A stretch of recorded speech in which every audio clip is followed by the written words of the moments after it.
I am one of the owners of Balbirnie Home Farms, which is property extending in Fife to about nearly 5,000 acres. We're farming nearly 3,000 acres of that.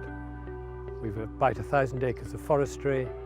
One of the drivers that made us change was actually my eldest son. He was keen that we moved forward in the way we did things. And the first thing we did was that we redid the grain store and grain handling facility. We invested quite a lot of money and we put in a biomass grain dryer using timber from our own resources.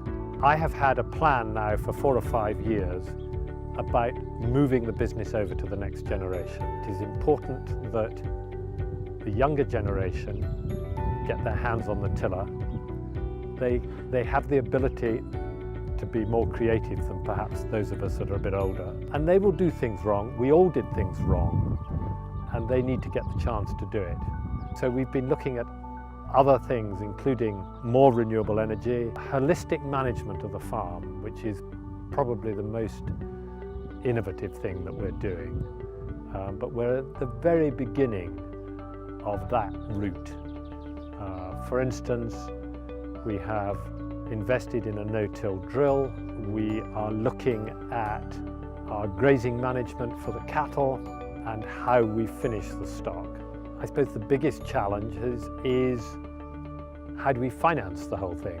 And it's making sure that our financial management in a good place so that we're looking at budgets, we're looking to see how we've done in the previous months, and we're adapting what we do so that we only do what we can afford to do. And that's why any of the changes we've made, other than obviously putting up the grain dryer, which you can't do in stages, that we're doing things in stages. And I suppose the other big challenge is actually bringing the staff along to convince them that what we're doing is the right thing to do. I suppose another challenge is where the agricultural support is going to come from. And whether we're in or out of Europe and what colour of government we have in Holyrood or Westminster is probably irrelevant. That all governments are wanting to reduce expenditure on agriculture.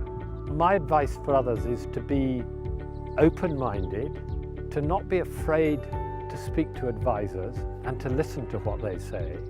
I mean, transparency comes into it all the way down the line. You know, don't bottle things up. The agricultural industry is quite a sort of, in a way, a sort of lonely industry, and people are very reluctant to speak to their neighbours and to discuss things with their peer group. And I think that's probably, I still come back to this thing, my advice is to be open with people.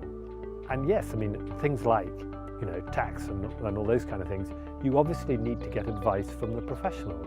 Well, one of the benefit of, for instance, of the new grain dryer with its biomass wood chip boiler has been that we have seen a reduction in cost of handling the cereals and drying them. Partly because of the fuel cost is much less, but also because the building is much more efficient. The other benefit is that I will be able to retire and while I'm still, you know, do other things while I'm still fit and healthy at the moment.